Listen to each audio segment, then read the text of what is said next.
Hello and नमस्ते स्वागत छ तपाईँहरूलाई डे 15 मा र आजको भिडियोमा हामीहरूले सिक्नेछौँ कि वेबसाइट र ल्यान्डिङ पेजको डिफरेन्स के हो भनेर। याद छ कि डे 14 मा मैले तपाईँहरूलाई भनेको थिएँ कि लिड जेनेरेट गर्नको लागि हामीले केही स्ट्र्याटेजी र फ्रेमवर्क डेभलप गरेको छौँ भनेर।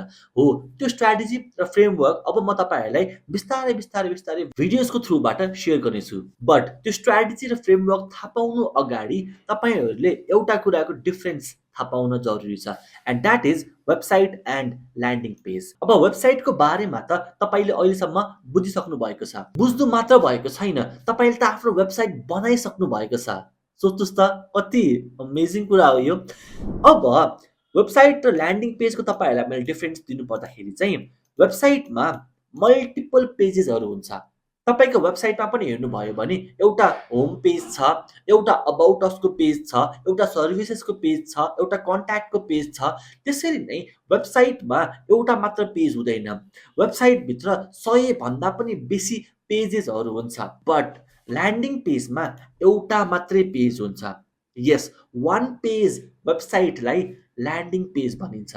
वेबसाइट तपाईँले एउटा मात्र कामको लागि युज गर्नुहुन्छ, that is to showcase your business. यस, वेबसाइटबाट तपाईँले तपाईँको बिजनेसको इन्फर्मेसनहरू, तपाईँको बिजनेसको सर्भिसेसहरू, तपाईँलाई कन्ट्याक्ट गर्न मिल्ने खालको कन्ट्याक्ट इन्फर्मेसनहरू, बेसिकली आफ्नो बिजनेसको इन्फर्मेसनहरू सोकेस गर्नको लागि मात्र हामीले वेबसाइटलाई युज गर्छौँ।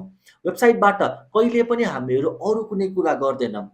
जस्ट एउटा मात्रै काम भनेको चाहिँ आफ्नो बिजनेसको इन्फर्मेसन, आफ्नो बिजनेसमा भएको सर्भिसेसको बारेमा इन्फर्मेसन दिने वा आफ्नो बिजनेसमा भएको प्रोडक्टको बारेमा इन्फर्मेसन दिने, त्यो कामहरू गर्छौँ वेबसाइटको थ्रुबाट। तर ल्यान्डिङ पेजको युज गर्छौँ हामी लिड जेनेरेट गर्नको लागि। यस, लिड कसरी जेनेरेट गर्ने हो त भन्दाखेरि त्यसको लागि हामीले ल्यान्डिङ पेजको युज गर्छौँ। ल्यान्डिङ पेज भनेको एउटा वान पेज वेबसाइट हो, जुन वेबसाइटमा तपाईँले कुनै सर्भिस बेचिराख्नु भएको छ, तपाईँले कुनै प्रोडक्ट बेचिराख्नु भएको छ भने त्यो एउटा प्रोडक्ट वा एउटा सर्भिसको बारेमा मात्रै इन्फर्मेसन हुन्छ। त्यो ल्यान्डिङ पेजभित्र तपाईँको त्यो सर्भिस वा त्यो प्रोडक्ट पर्चेज गर्नको लागि वा लिड जेनेरेट गर्नको लागि एउटा फर्म हालिएको हुन्छ र त्यो फर्ममा गएर तपाईँको अडियन्सले चाहिँ आफ्नो नाम, इमेल आइडी, फोन नम्बर दिनुहुन्छ। यदि त्यो मान्छेहरू चाहिँ तपाईँको प्रोडक्ट वा सर्भिसमा इन्ट्रेस्टेड छ भने ल्यान्डिङ पेजबाट हामीहरूले लिड जेनेरेट गर्ने काम गर्छौँ। तपाईँलाई याद छ कि छैन, तपाईँ पनि मेरो ल्यान्डिङ पेजमा जानुभएको थियो। यस, यो कोर्स जोइन गर्नको लागि तपाईँ मेरो यो ल्यान्डिङ पेजमा जानुभएको थियो, digitalsaugat.com/course। यो ल्यान्डिङ पेजमा जानुभयो र तपाईँले याद गर्नुभयो भने यो ल्यान्डिङ पेजमा एउटा मात्रै कुराको इन्फर्मेसन छ, धेरै केही पनि छैन। Only one information about one product. यानि कि मेरो 30 डेको फ्री डिजिटल मार्केटिङ कोर्सको बारेमा मात्र इन्फर्मेसन छ यो ल्यान्डिङ पेजमा। त्यो 30 डेको कोर्सको बारेमा, त्यो 30 डे कोर्सको डिस्क्रिप्सन भयो। तपाईँ यदि इन्ट्रेस्टेड हुनुहुन्छ भने आफ्नो नाम र इमेल आइडी दिएर यो कोर्सलाई जोइन गर्नुहोस् भनेर एउटा फर्म छ। तलपट्टि तपाईँले कोर्समा के सिक्नुहुन्छ भनेर छ। त्यसको तलपट्टि मेरो पास्ट स्टुडेन्टहरूको फिडब्याकहरू छ र यहाँ एउटा मात्रै कल टु एक्सन छ and that is start your digital marketing journey today. तपाईँ यसमा क्लिक गर्नुभयो भने पनि तपाईँ यो फर्ममा पुग्नुहुन्छ। तपाईँ तलको यो बटनमा क्लिक गर्नुभयो भने पनि यो फर्ममा पुग्नुहुन्छ। यो ल्यान्डिङ पेजबाट म एउटा मात्रै काम अचिभ गर्न खोजिरहेको छु and that is to generate your lead. तपाईँलाई यो ल्यान्डिङ पेजमा पुगाएर तपाईँलाई जस्ट एउटा मात्रै कुराको इन्फर्मेसन दिएँ मैले। एउटा मात्रै बटन छ, त्यो बटनमा क्लिक गर्नुभयो भने एउटा मात्र फर्ममा पुग्नुहुन्छ र त्यो फर्ममा तपाईँ यदि इन्ट्रेस्टेड हुनुहुन्छ त्यो 30 डेको कोर्स जोइन गर्नको लागि भने तपाईँले यो फर्ममा आफ्नो डिटेल्स हालेर यो कोर्स जोइन गर्नुहुन्छ एन्ड यु क्यान सी तपाईँ यो कोर्सभित्र नै हुनुहुन्छ। So this is called landing page. जहिले पनि हामीले के बुझ्नुपर्छ भने नि, वेबसाइटमा लगेर लिड जेनेरेट हुँदैन। वेबसाइटमा हामीले कसैलाई पनि लग्यौँ भने त्यो मान्छे कन्फ्युज हुन्छ, म यहाँ के गर्ने भनेर। किनकि वेबसाइटभित्र मल्टिपल पेजेसहरू हुन्छ, मल्टिपल बटन्सहरू हुन्छ, मल्टिपल कुराको इन्फर्मेसन हुन्छ र एउटा मात्रै स्पेसिफिक एक्सन भने वेबसाइटबाट लिन लाउन सकिँदैन। म तपाईँहरूलाई नेपाली बिजनेसको करेन्ट सिनारियो के छ भनेर भन्छु है, इन टर्म्स अफ लिड।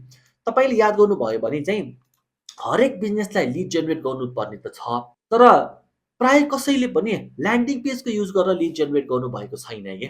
प्राय जसो बिजनेसहरूले आफ्नो एड रन गर्नुभयो भने पनि मलाई चाहिँ डिएममा आफ्नो नाम नम्बर पठाउनुहोस् भनेर त्यसरी चाहिँ काम गरिराख्नु भएको छ। तर जुन एउटा राइट प्रोसेस छ नि that is through landing page, त्यो भने खासै कसैले गरिराख्नु भएको छैन। कसैले चाहिँ के गर्दै हुनुहुन्छ भने ट्राफिकलाई एड रन गर्नुहुन्छ, त्यहाँबाट ट्राफिक आउँछ यानि कि मान्छेहरू आउँछ र त्यो मान्छेहरूलाई चाहिँ त्यो एडभर्टाइजरले आफ्नो वेबसाइटमा लगेर लिड जेनेरेट गर्न खोजिराख्नु भएको छ। तर वेबसाइटभित्र त दुनियाँ इन्फर्मेसनहरू हुन्छ, दुनियाँ कुराहरू हुन्छ, दुनियाँ बटन्सहरू हुन्छ नि त। सो मान्छे कन्फ्युज हुन्छ। Users are lost and don't know what to do. वेबसाइटभित्र पुगिसकेपछि यसको पनि इन्फर्मेसन छ, यसको बारेमा पनि छ, यसको बारेमा पनि छ, यसको बारेमा पनि छ। आखिरमा यहाँ आएर गर्ने के त? त्यो एउटा स्ट्रेट फरवर्ड यसरी चाहिँ स्टेप बाई स्टेप यो प्रोसेस अथवा यो एक्सन लिनुहोस् भनेर चाहिँ वेबसाइटबाट गराउन सकिँदैन। र अहिलेको टाइममा कोही एडभर्टाइजर्सहरूले चाहिँ वेबसाइटमा ट्राफिक पठाएर लिड जेनेरेट गर्न खोजिराख्नु भएको छ। That is completely wrong. Hence they end up bouncing back from their website. युजर्सहरू जो वेबसाइटभित्र गयो, उनीहरू त्यहाँ पुगेपछि कन्फ्युज भयो कि म यहाँ के गर्ने भनेर।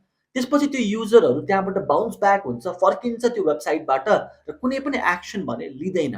त्यसैको लागि चाहिँ हामीहरूले ल्यान्डिङ पेजको युज गर्छौँ, किनकि ल्यान्डिङ पेजमा हामीहरूले कुनै पनि युजरलाई पुऱ्यायौँ भने त्यो ल्यान्डिङ पेजमा एउटा मात्र प्रोडक्ट वा सर्भिस हुन्छ, त्यसको बारेमा मात्रै इन्फर्मेसनहरू हुन्छ र त्यो प्रोडक्ट वा सर्भिस लिनको लागि चाहिँ फर्म हुन्छ, बटन हुन्छ, द्याट्स इट। सिम्पल प्रोसेस छ, सिम्पल इन्फर्मेसन हुन्छ र त्यो सिम्पल वे हुन्छ लिड जेनेरेट गर्नको लागि।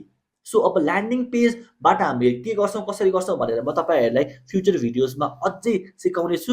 बट आजको भिडियोको लागि चाहिँ म तपाईँहरूलाई यतिमै सर्ट एन्ड स्विटमै एन्ड गर्न चाहन्छु र आई होप कि तपाईँहरूले बुझ्नुभयो होला कि वेबसाइट हामीहरूले किन युज गर्छौँ र ल्यान्डिङ पेज किन युज गर्छौँ भनेर। फ्युचर भिडियोजमा म तपाईँहरूलाई ल्यान्डिङ पेजलाई लिएर अझै धेरै इन्फर्मेसनहरू सेयर गर्नेछु, जसबाट तपाईँले पनि राम्रोसँग बुझ्नुहुन्छ कि आखिर लिड जेनेरेट गर्नु पर्यो भने चाहिँ हामीले ल्यान्डिङ पेज नै युज गर्नुपर्छ है भनेर। सो त्यो इन्फर्मेसन पनि म तपाईँहरूलाई बिस्तारै दिनेछु।